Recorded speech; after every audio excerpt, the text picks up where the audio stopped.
మేము ఇక్కడ బోధన్లో మైనార్టీ గురుకుల రన్ అవుతుంది. ఈ మైనార్టీ గురుకుల స్కూల్ ఇక్కడికి వచ్చి 2 సంవత్సరాలు అవుతుంది. MSDP బిల్డింగ్కి వచ్చి ఈ 2 సంవత్సరాల నుంచి మేము ఇదే రోడ్ నుంచి రావడం పోవడం జరుగుతుంది. మా స్కూల్లో మినిమం 50 మెంబర్స్ స్టాఫ్ అనే వాళ్ళు ఉన్నారు. వాళ్ళు వివిధ కేటగిరీలో పనిచేస్తారు.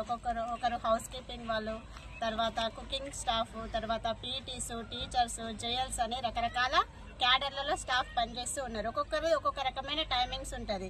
మేము టీచర్లమి మార్నింగ్ 8 o'clock వచ్చి 4:30కి వెళ్ళిపోతాము. మళ్ళీ స్టడీ అవర్స్కి 7 to 9 ఉంటాము. 7 to 9 తర్వాత 9 o'clockకి మేము ఇక్కడ నుంచి స్కూల్ నుంచి వెళ్తున్నప్పుడు మాకు రోడ్ అనేది చాలా ప్రాబ్లమేటిక్గా ఉంది. అదేవిధంగా స్ట్రీట్ లైట్స్ కూడా లేవు.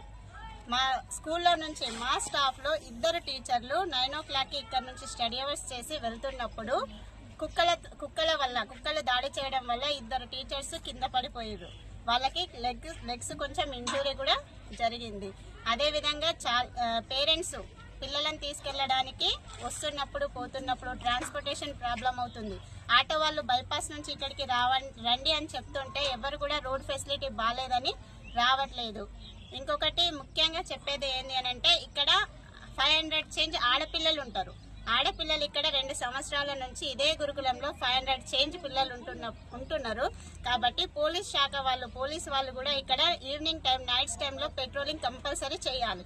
నైట్ లో పెట్రోలింగ్ చేస్తేనే మేము 9 o'clock ఇక్కడ నుంచి వెళ్తున్నప్పుడు మాకు కూడా సేఫ్టీ ఉంటుంది, ఇక్కడ ఉండే పిల్లలకు సేఫ్టీ ఉంటుంది.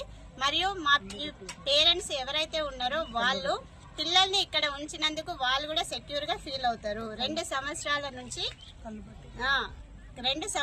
నుంచి పిల్లలు ఇక్కడ ఉంటున్నారు. మీరు కూడా ఒకసారి ఆలోచించండి. మళ్ళీ స్కూల్ కు దగ్గరలోనే చిన్న కల్లు బట్టి కూడా ఉంది.